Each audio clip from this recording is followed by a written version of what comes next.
Várias batalhas pra mim poder chegar, mas nunca perdi minha esperança. Eu sei que minha hora um dia ia chegar. Essa letra eu escrevi com caneta e papel, mas pra minha avó eu vou dar uma mansão. Hoje a geladeira tá lotada, antes nós era pobre e não tinha nada, mas graças a Deus, Deus abençoou. Olha como o moleque tá, com muita grana pra gastar. Essa letra eu escrevi com caneta e papel. Eu sei que minha vida vai mudar, eu nunca posso deixar de sonhar.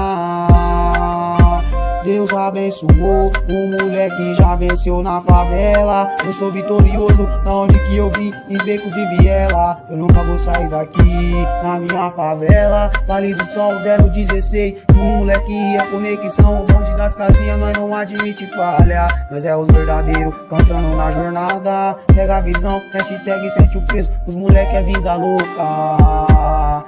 É nóis, família, tamo junto aí, quem gostar compartilha, deixa o like lá. E é nóis, tamo juntão aí, precisar também pra estender a mão, tá ligado? Foi várias batalhas pra mim poder chegar, mas nunca perdi minha esperança. Eu sei que minha hora um dia ia chegar. Essa letra eu escrevi com caneta e papel, mas pra minha avó eu vou dar uma mansão. Hoje a geladeira tá lotada, antes nós era pobre e não tinha nada, mas graças a Deus, Deus abençoou. Olha como o moleque tá, com muita grana pra gastar. Essa letra eu escrevi com caneta e papel. Eu sei que minha vida vai mudar, eu nunca posso deixar de sonhar.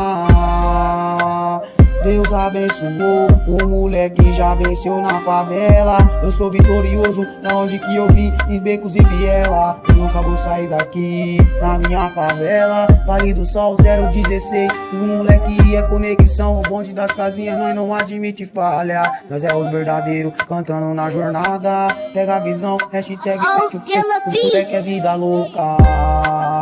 É nóis, família, tamo junto aí, quem gostar compartilha, deixa o like lá. E é nóis, tamo juntão, e precisar também pra estender a mão, tá ligado? Foi várias batalhas pra mim poder chegar, mas nunca perdi minha esperança. Foi várias batalhas pra mim poder chegar, mas nunca perdi minha esperança. Eu sei que minha hora um dia ia chegar. Essa letra eu escrevi com caneta e papel, mas pra minha avó eu vou dar uma mansão. Hoje a geladeira tá lotada, antes nós era pobre e não tinha nada.